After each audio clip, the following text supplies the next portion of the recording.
फिर गांव आई बहू। हाय रे, वो कल मुही फिर आने वाली है। मैं तो नहीं चाहती कि वो यहाँ आए। अरे तुम्हारे इकलौते बेटे की बीवी है, बहू है तुम्हारी, कोई बेगाना नहीं कि तुम नहीं चाहती कि वो घर ना आए। अरे उसका घर है ये।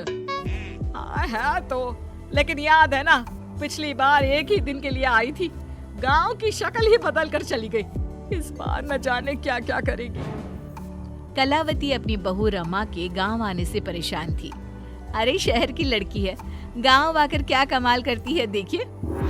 रमा रेलवे स्टेशन पर। हाय रे, गांव की जमीन पर पैर रखते ही गोबर की बदबू आने लगी है। कैसी बात कर रही हो?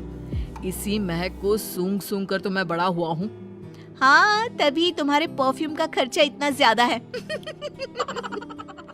पति को रमा की बात बिल्कुल अच्छी नहीं लगती। अब कोई आया है क्या रिसीव करने? कोई क्यों आएगा, मेरा गांव है, गली गली की पहचान है मुझे।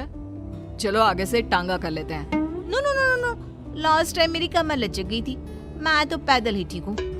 भाई मैं तो टांगे पर ही जाऊंगा, वैसे भी शहर में टांगा कहाँ मिलता है। पति टांगा बुलाकर उसमें बैठकर चला जाता है। अरे वाह, हाय रे मेरा बेटा। पर बेटा इतना दुबला क्यों हो गया तू? बेटा बहू नहीं आई क्या? अच्छा ही तो है ना नहीं आई, आती तो बस अपनी शेखी झाड़ती रहती शहर की सारी। मुझसे नहीं होता, अभी आती तो कहती। बस तभी बहू की आवाज जोर से आती है। हाय रे, मेरे पैरों में मट्टी लग गई है। क्यों नहीं सरकार को बोलकर आप लोग सड़कें पक्की करवा लेते हैं? छी छी छी छी। कोई तो मेरे पैर में पानी डाल दो। अरे ये कहां से आ गई? मैंने तो सोचा था मेरा बेटा अकेला आया है। लेकिन जैसे ही सास की नजर बहू पर पड़ती है तो वो उसके कपड़े देखकर जोर से चिल्लाती है। अरे ये क्या पहन कर आ गई यहाँ? पता भी है कि कहाँ है वो? अरे कैसी लड़की है, बेटा शहर ही छोड़ देता इसे तो। हाँ हाँ, मुझे भी शौक नहीं है इस मिट्टी में पैर मारने का।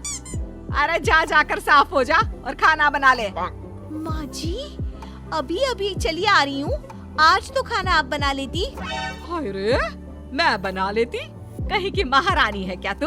जा जाकर काम कर, शहर की होगी अपनी, मेरे गांव में मेरी चलती है। हाँ जा। बहू जाकर नहा धोकर किचन में पैर रखती ही है कि जोर से चिल्लाती है। अरे वो गैस चूल्हा कहाँ गया और सिलेंडर भी नहीं दिख रहा। माँ जी, मेरे पापा ने गैस इसलिए तो दिया था कि मुझे ये मिट्टी वाले चूल्हे में ना खटना पड़े, आपने वो भी हटा दिया क्या?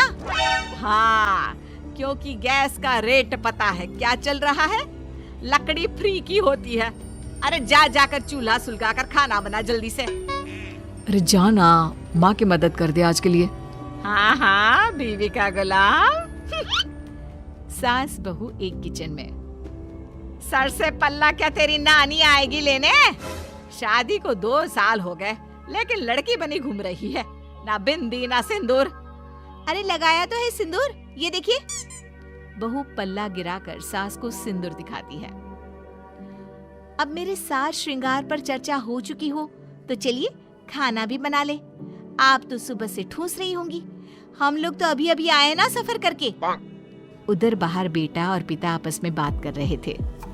क्या है पापा, माँ को कुछ तो समझाइए, कैसी रहती है वो मीरा के साथ? अरे अभी तो शादी हुई है, प्रोफेशनल लड़की है, वो काम ना करे तो हम लोगों का घर ना चले। देख बेटा, तू ये सास बहू के बीच में ना बोले तो ही अच्छा होगा। ये ऐसा रिश्ता है कि कुछ भी कर लो मन मुटाव तो बना ही रहेगा। हाँ वो तो है पापा, लेकिन चलिए देखते हैं। शाम को मीरा स्कर्ट पहन कर आती है। हे सासू माँ, मैं जरा बाहर जा रही हूँ। पास में वो जो मौसी रहती है ना, जो शहर से आई थी अपने पति के इलाज के लिए, उन्होंने घर बुलाया है। कौन, वो विमला मौसी? अरे ना ना, उनके घर ना जाना, उनके घर मौसाजी नहीं रहे हैं, 2 हफ्ते पहले ही देहांत हो गया उनका। ऊपर से तू ये फराक पहन कर चली जाएगी। अरे ना बाबा ना। ओहो, फिर तो जाना ही चाहिए, आप भी चलिए ना। ना ना, तेरे जैसे कार्टून के साथ तो मैं कहीं ना जाऊं। बहू मॉडर्न कपड़ों में गांव की मौसी के घर जाती है, जहां सभी घर वाले उसे देखने लगते हैं। अरे ये क्या हो गया, कौन आया है जो सारे ऐसे देख रहा है?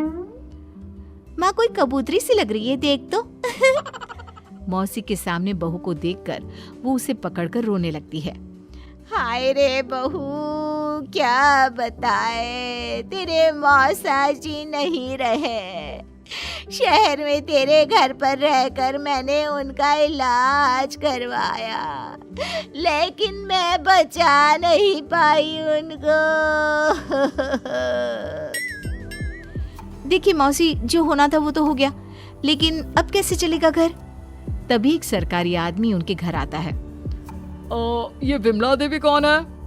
मैं ही हूँ। कौन है, कहाँ से आए हैं आप?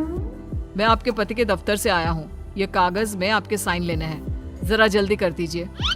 विमला मौसी जैसे ही साइन करने जाती है, बहू रोक लेती है। रुकिए मौसी, कभी भी आंख बंद करके साइन नहीं करना चाहिए। देखिए तो क्या लिखा है पेपर में। अरे बिटिया, हम कहाँ पढ़ना लिखना जानते हैं। जब से ये गए हैं साइन ही तो किए जा रहे हैं। लाइए, मैं पढ़कर देखती हूँ कि क्या है। देखिए मैडम, ये इन लोगों के घर का मामला है। आप ना ही बोले तो ठीक है, इसमें कोई गलत बात थोड़ी ना लिखी है। अरे हम चोर नहीं, सरकारी लोग हैं। जाने दे बहू, कुछ गलत नहीं होगा। अरे पर पेपर पढ़ने में कितना वक्त लगता है, और अगर कुछ गलत नहीं है तो आपको परेशानी क्या है? बहू पेपर छीन कर पढ़ लेती है और फिर, मौसी, इसमें साफ साफ लिखा है कि मौसा जी की जो नौकरी थी, जो आपके बड़े बेटे को मिलनी है, उसे आप अपनी खुशी से इस आदमी को देने को तैयार हैं। हाय रे, ये तो अनर्थ हो रहा था। अब ये जाएगा पुलिस के हवाले। पुलिस आदमी को ले जाती है। तब तक घर के बाहर भीड़ लग जाती है। सास, ससुर और पति भी वहां आ जाते हैं। मुझे तो लग रहा है कि बहू शहर से गांव जैसे मेरे लिए ही आई है। अरे भला हो बच्ची का जो मेरा घर बर्बाद होने से बचा लिया। कमला दीदी, भगवान ऐसी बहू सबको दे। अरे और क्या, इसीलिए तो मैंने पढ़ी लिखी बहू चुनी अपने बेटे के लिए। चूल्हा चौका तो सभी कर लेते हैं, लेकिन उसके साथ ही लड़की का पढ़ा लिखा होना बहुत जरूरी है। चल बहू, घर चलते हैं, रात के खाने की तैयारी भी तो करनी है ना।